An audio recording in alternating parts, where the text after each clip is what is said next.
Poland Daily Business Edition. Matthew Tyrmand is our guest tonight. Welcome to the show. Always a pleasure, Alex. Yeah, in 2015 you came here to this very studio and said that Donald Trump is going to win the election in the United States. We didn't believe quite to it, yet it's true. What about 2020? Even bigger. So his mandate is going to expand massively. I mean, he drew, Steve Bannon, my mentor, says he drew an inside straight, a poker term of like he hit a 1 in 10 shot to win by getting Wisconsin, Michigan, Ohio. Well, no, Ohio was a bigger mandate, but Pennsylvania, Wisconsin, Michigan, very, very small spreads of getting Republican vote over Democrats, because Union Rust Belt Democrats, FDR Democrats, many Polish Americans, for instance, they voted for him because transgender bathrooms and far-left ideology don't resonate. These are people whose manufacturing industries have been hollowed out by globalization, offshoring, China,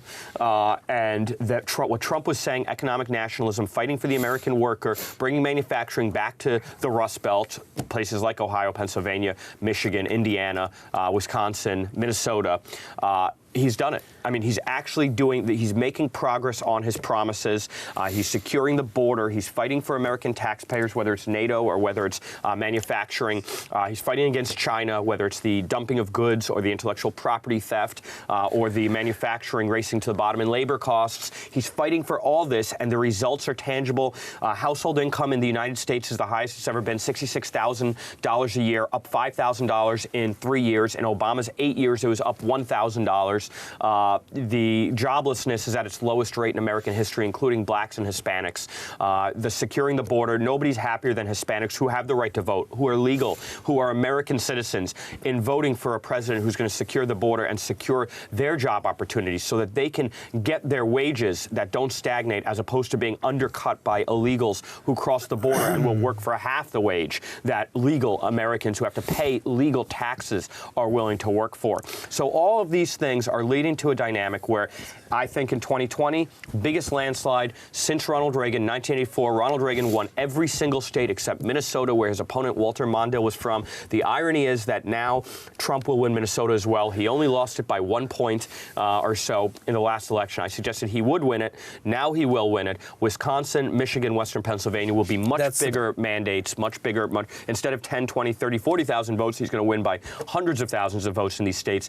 My call is that he gets 343 electoral votes, which is in juxtaposition to the 304 he received in the last election. He will pick up every single state he received in 2016, plus Minnesota, plus New Hampshire, and plus 3 states due to the Hispanic vote, Colorado, Nevada, New Mexico, who are very happy to see the border secured. I think he's going to get 35 to 40% of the Hispanic vote, 30+% of the black vote. This is going to make the left crazy. They won't be able to believe that, those people that they've tried to undermine in having their own opinion by dividing them through identity politics, they are going to stand with President Trump because they see America is the healthiest it's ever been, despite the left trying to do everything they can to destroy America, to undermine America, to negate a presidential election and a functioning democracy with an honest mandate, with Russia collusion. Now this Ukraine quid pro quo.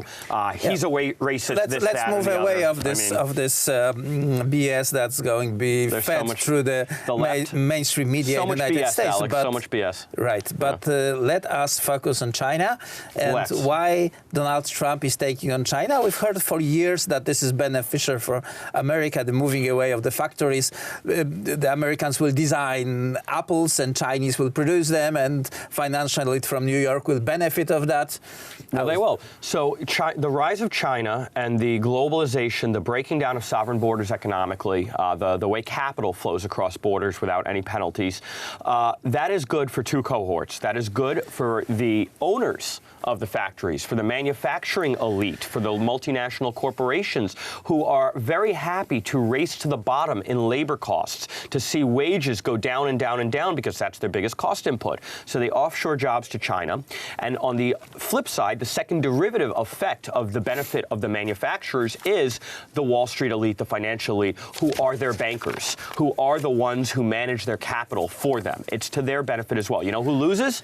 The silent majority, the middle and working class, class, the manufacturing workforce. And they are being told by media to shut up because they don't understand the big picture. Because the media elite work for the Wall Street elite and the economic business elite, because they make their money through those mechanisms. So when you go to Youngstown, Ohio, a place that was a Democrat stronghold for decades, Union Rust Belt, that Trump won, you go to Youngstown, I've been to Youngstown, and it's a place where you could see that in the 20s, 30s, and 40s and 50s, it was thriving, the architecture, the downtown. And now you go in the 90s and 2000s with the rise of China and offshoring jobs and the knowledge economy where manufacturing gets hollowed out. This city is hollowed out. You can feel the desperation. And now it's starting to see an uptick. It's starting to see a reversal of fortune, of trend, back to job creation in places like this. This was what Trump ran on. This is what he's delivering. This is the economic nationalism that Bannon instilled in him, and it's a very healthy thing. Let's keep to this China focus. Let's keep focused to this China issue because this is important. It's like overlooked danger in to Europe, the Western world. In Europe, now Trump gets it because Bannon really instilled this in him. That the biggest threat. Now we've got a lot of threats. I mean, we've always have the overhanging threat of leftism run amok, whether that's in the American Academy stifling free speech, or in German press and Scandinavian press stifling free speech. We've got the Islamofascist threat and the immigration threat, the threat that when borders break down, rule of law breaks down, prosperity reverses. We've seen that in Europe. French economy stagnant. We've seen that in places in the U.S. because of immigration. We've seen the Islamofascist threat. Terrorists with bombs strapped to their chest, blowing themselves up in town squares, both in the U.S. and Europe. Thankfully not in Poland. Hopefully never will be in Poland or Central Europe. Viktor Orban, though I have my issues with him, is the modern-day Jan Sobieski of Central Europe for fighting the Euro overreach of the left in border sovereignty and immigration migrant policy. But then the biggest threat that people, especially in Europe, are not talking about, and what really worries me is when I land in Poland and I see Huawei signs everywhere, is the threat of a Chinese hegemony. China plays the long game. They're looking to dominate the global scene economically, politically, socially for the next 500 years, and they're willing to invest the next 50 years to set the stage for that. And they're doing that with Huawei, which is a sleeper cell with their advanced 5G subsidized by the Communist Party, not competitive economically, but subsidized by the Chinese labor force and the communist apparatus, to do a backdoor into everybody's intelligence and communications networks. Every developed world, they're here in Poland. I think Morawiecki gets the issue. I know he's had high-ranking conversations with those in America who also see this issue. And, Bannon's leading the charge on this. I urge all to go online and watch Claws of the Red Dragon, a docudrama he filmed hour-long about Huawei in Canada. Meng Wanzhou, the daughter of the Huawei chairman, arrested in Canada ostensibly for spying and unfair competitive business practices. These are important issues. Poles need to be aware. Europeans need to be aware. Thankfully, Trump is aware. Americans are aware. And we will fight back against what China's doing, including in Hong Kong right now, which is an absolute abortion and a breach of all human rights and dignity of a sovereign nation. Matthew Tyrmand, thank you very much for this conversation. My pleasure. And that was it for tonight's Poland Daily Business.